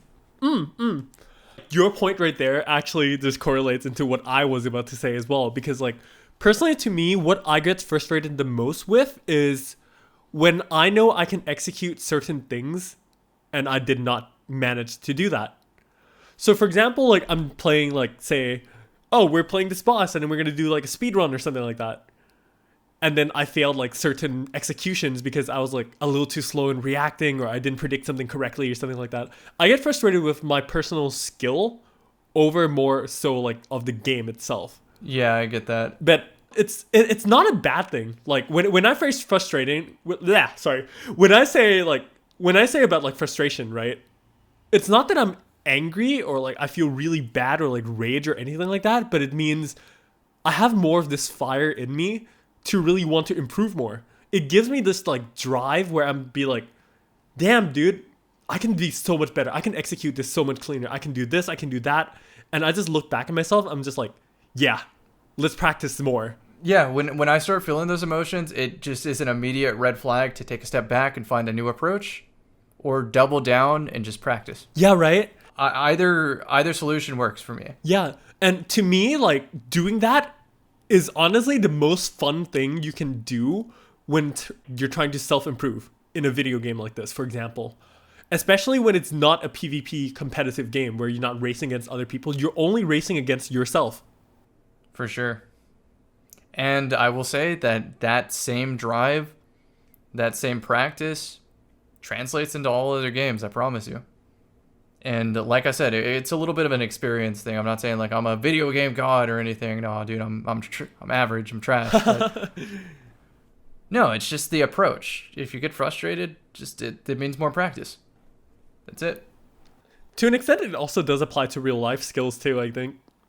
For example, like even if you're like playing guitar or like doing art or like doing music, it's like, man, why can't I draw like this? Like, it's practice and discipline. Or like, man, I can't play like this solo from this song I like so much. It's practice and discipline. And eventually, after that practice and discipline, you get an action to become passive. And that's when you can start using it as like an artistic tool. If that makes sense. When you don't have to think about how to make your character do something and rather just execute something beautiful. Right? You've created art. Ideally, in a game, once you make it an extension of your hand, someone should be able to look at a silhouette of a character that you play and know that it's you controlling it. That's just like my 2 cents on just gaming in general. Yeah, I kind of understand where you're going with that. I can totally understand that. Especially in a game like PSO2 as well, where you can have so much quote-unquote personality in your gameplay too, which is why a lot of people say they like to watch my gameplay because I just make things look fun. Or I think that's also why a lot of people like to watch your Destiny videos as well, because you make PvP look super fun, even though it can be really frustrating for the normal player to play. Yeah, I mean, I already told you this podcast once. I look at your gameplay sometimes when I ask for a demo and I'm just like blown away. Some of the things just are aha moments instantly. I never thought of using a PA that way, even though its description seems a little straightforward. Believe it or not, like when I was helping Perp and Elite and stuff like do all the expert stuff in PSO2 JP. So for the viewers, those are my brother and Destiny teammates that have taken to playing PSO JP with RC for fun. But yeah, it's Perp was like, RC, can I like watch you do this like once or twice? And then after they did that, they're like, oh my god, I never realized all this stuff. And then they apply it to the gameplay and then they're like, oh, we passed. But an interesting point to note, it is really hard as a master player to put yourself back in the shoes of a beginner, because you've learned so much that it's almost impossible to unlearn to even teach somebody. Which is why I think I'm fortunate personally, that because as my position as a team leader per se, right, I'm always helping newer players. So if you're a JP vet out there, for example, helping a pub group, which is kind of like part of the topic of this exact podcast, don't get too frustrated if they're not exactly getting the explanation. Because it's really, really difficult to unlearn, to break it down into manageable chunks for somebody who has no frame of reference whatsoever. Or maybe the gaming history either. Sometimes I think the biggest trap of like explaining things to someone is you assume they understand the same quote unquote basics as you. Basics to some people are like a mountain to climb. And that's not a jab at them. It's just this game can have that complexity. It's optional, but it can have it. Yeah, but I think it's more towards a bit of like a personal, like person by person basis. For sure. Some people learn faster, some people learn slower, and I think that's completely fine. Everyone is different. We just have to find the middle ground of how you can teach people, how you can help people, and how people learn and stuff like that. Yeah, I totally agree. So with that said, speaking of game mechanics and all, we have the third question. I'm looking at that now. Oh yeah, I had to whip this one out, dude. Super Davio asked, how much of this game is mechanic based versus DPS based? I mean, I get to answer that on NA first because it is DPS based. From my experience so far. And I want you to answer second because it could be totally the opposite. Because in NA, I'm convinced that some of this gear is super powerful to the point where I genuinely think I have avoided some mechanics at this point. For example, on the Luther fight, apparently, from what I'm told, an alternate situation happens if you don't kill enough of the Dorios beforehand. And I don't think I will ever see that. Yep. Dorios, for those who don't know, is the mini boss that you fight before the Luther main boss. You get 30 minutes to farm that mini boss. And if you farm it enough, you fill up a meter to 300%, which I think is to the drop rate of Luther, right? Yep. Is that what it improves? Yep. So anyway, they encourage you to kill a lot of this Apos Dorios mini boss to make your drop rate on Luther better. And it ramps up to 300%. I have never seen it not be 300%, even from the very, very beginning of NA. For JP, it took a while to get like 100% as a norm. Is it DPS based in Japan too? I mean, most of the game itself is DPS based, yeah, but in terms of like the actual like gear progression and everything like that, usually when it comes to newer bosses and everything, right, you will definitely not be able to out DPS all the DPS phases anyways, because you have gear that's kind of like more streamlined towards being balanced with the content itself rather than having gear that's way powerful than the content. But like if you're talking about like, for example, if I'm going back to do some of the older bosses now, of course we can just like DPS skip everything. But when the boss is new and relevant to the gear level, you have to know and learn all the mechanics. Okay, that makes sense. Yeah, so I think it's really just situational and just really depends on like how good your DPS is. Yeah, fortunately or unfortunately, depending on how you look at it, the pure NA perspective to me is just it's all DPS based. Mm-hmm. There's like a hint of mechanics that try to make themselves apparent, but it's just you shoot them. Yeah, it's just DPS. Technically, you know, you can say it's the same thing for the entire game, but just, you know, like I said, for the more newer content and stuff where you really won't have the DPS to just out DPS the phases, you have to learn the mechanics, and I think that's just the best way to put it. Now, there have been a couple times that they have failed some of the mechanics with the pub group, and I'm just like having so much fun in the moment because I see what the wipe mechanic looks like and how to avoid it. It's like an extra part of the fight I've never got to see because I've never had a group that wasn't capable of hitting the DPS check until then. Which, I mean, I guess is kind of like a bad thing in a way because it almost feels like an Easter egg to me, really, is what I'm getting at.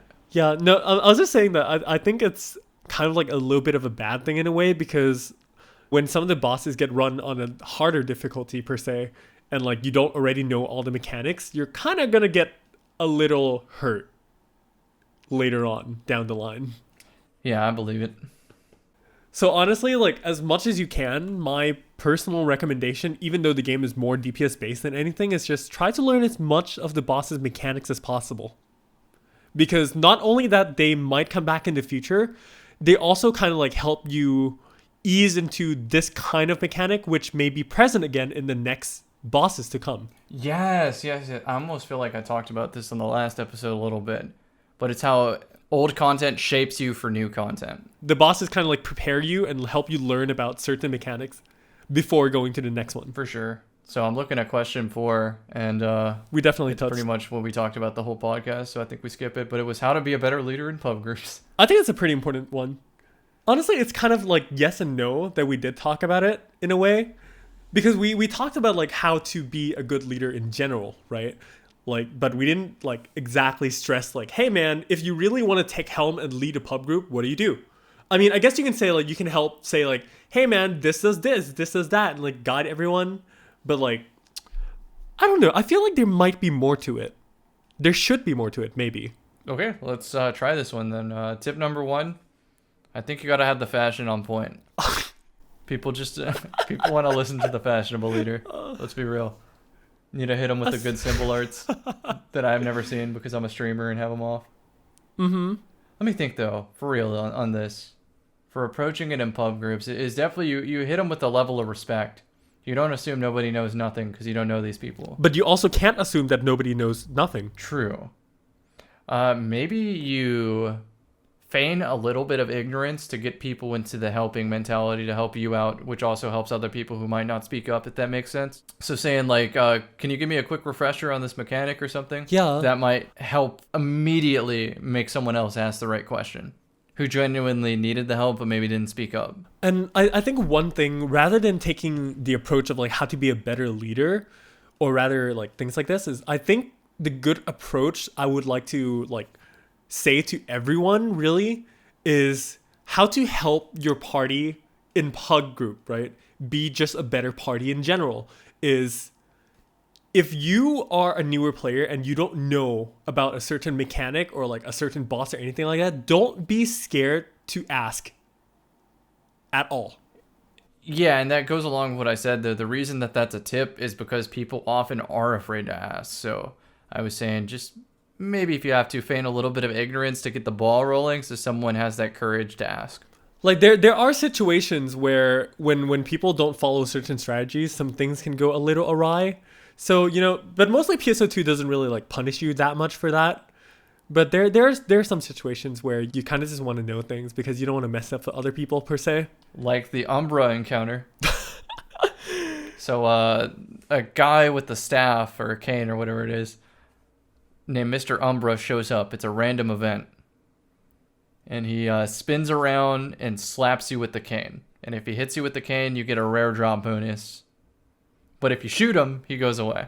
He gets angry. So, he gets angry, yeah.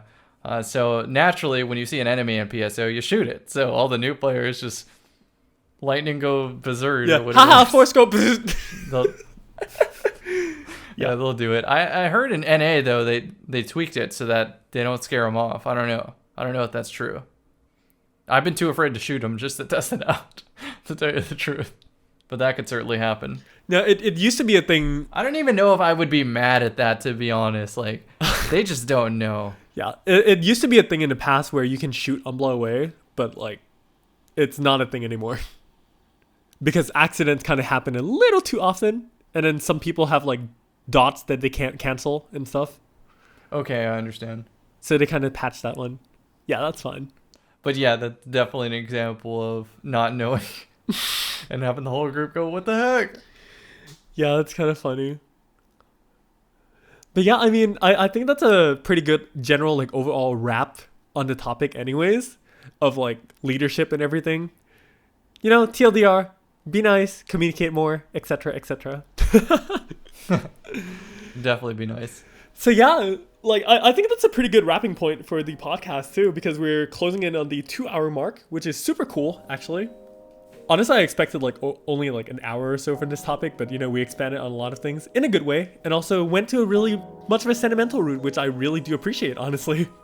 I mean, we'll be hitting that topic at some point in the future too, so that's like scary to think about, so I'm not going to do that. Ooh, yeah, for sure. But yeah, regardless though, I just want to say, if you guys want any questions to be answered once again, please feel free to ask us, either like tweet at us or like post it in the comments below, etc., etc.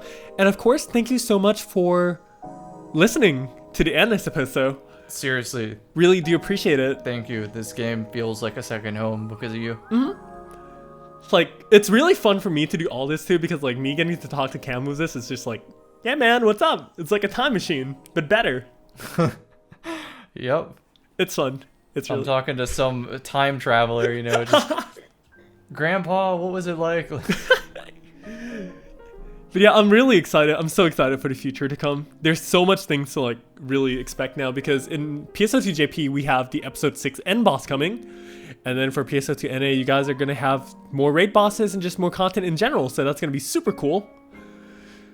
And with that disregarded though, once again, I have to ask you this once again, Cam, since this is basically the end of the podcast. Last words? Not the gun. Not the gun. Last words.